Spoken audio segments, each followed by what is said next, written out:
If you were to list the most popular beat-em-up games on the NES, one that always winds up at or near the top is definitely River City Ransom.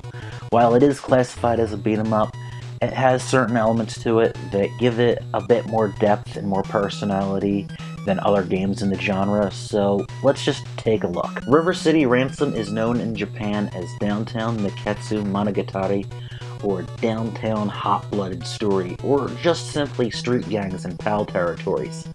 The game first appeared in 1989. It's actually the third game in the Kunio-kun series, the first of which was dramatically modified when it was brought to the US as Renegade, and the second is Super Dodgeball. Later titles in the series were altered to become Crash and the Boys Street Challenge and Nintendo World Cup Soccer. Often, the main characters of these games are a teenage boy named Kunio and his sometimes rival, sometimes ally Ricky, who are Americanized in this game as Alex and Ryan. The pair set out to rescue Alex's girlfriend Cindy from a villain known as Slick, who's taken over River City High School. Along the way, you fight your way through various gangs all made up of high schoolers. Needless to say, we've got trouble. Right here in River City. Sorry. This game puts a few interesting twists on the usual beat-em-up format. Instead of there being a simple, linear style, the world of this game can be traversed freely. Technique books can be purchased and learned.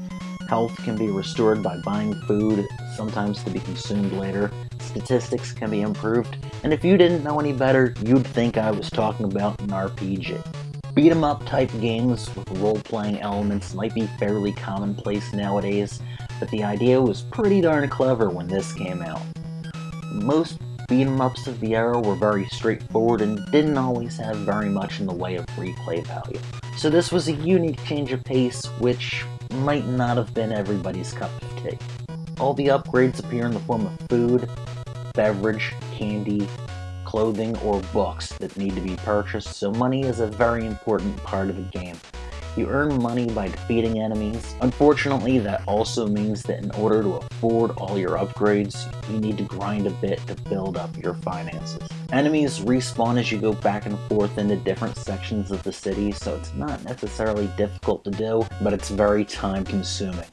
Also, as long as you have money, you can keep playing, as there are no lives in the game, but you lose half of your money whenever you're defeated, which can be a real pain when you're trying to afford certain items.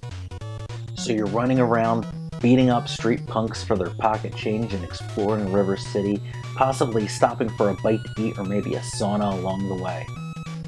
Yeah, a sauna. This is probably one of those things the game is known for, one of the few instances of 8-bit bare ass on the NES. Just one of the little elements of the quirky personality of this game.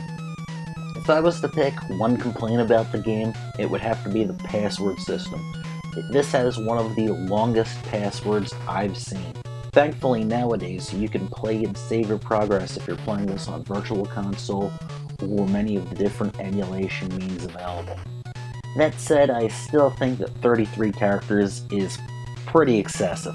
But in speaking of those passwords, a new one was discovered which gives maxed out stats, money, puts all of the technique books into your inventory, and it's pretty amazing that things like that are still being found after 27 years. And after 27 years, this game still looks pretty darn good too. The presentation of the Stocky character designs, which were really a hallmark of the Kunio series, and all the backgrounds have a very comic strip kind of feel, not super detailed or anything, but very colorful and fitting with the style. The sound is even better, with some decent sound effects and excellent music, which includes the theme to Double Dragon thrown in. Not too big of a surprise as Technos developed that game as well. River City Ransom has left quite a legacy. There was a sequel on WiiWare, which unfortunately never saw the light of day outside of Japan. Another sequel for the PC was successfully kickstarted not too long ago, and of course there was a remake for the Game Boy Advance called River City Ransom EX, I believe, and if you've never played the Scott Pilgrim game, that borrows pretty heavily from River City Ransom. Technos, they also put out about 16 or so other games featuring the character of Kunio. But now I'm beginning to ramble, get a little sidetracked. This game, when it was contemporary, didn't really have too much more than a cult following, but nowadays it is regarded as one of the better beat-em-ups on the NES, which sounds like it's garnered quite a bit of hype, but does it live up to it, you know? I think it does. And if you want to try it for yourself, if you haven't, cartridge will cost you a little over $30, but you can get the game on Virtual Console for the Wii, Wii U, and the 3DS. And of course, there was that remake for the Game Boy Advance as well. So, you have many different ways to check it out, and I do recommend that you do. Hope you've enjoyed the review. Thank you for watching, and I'll see you next time. Take care.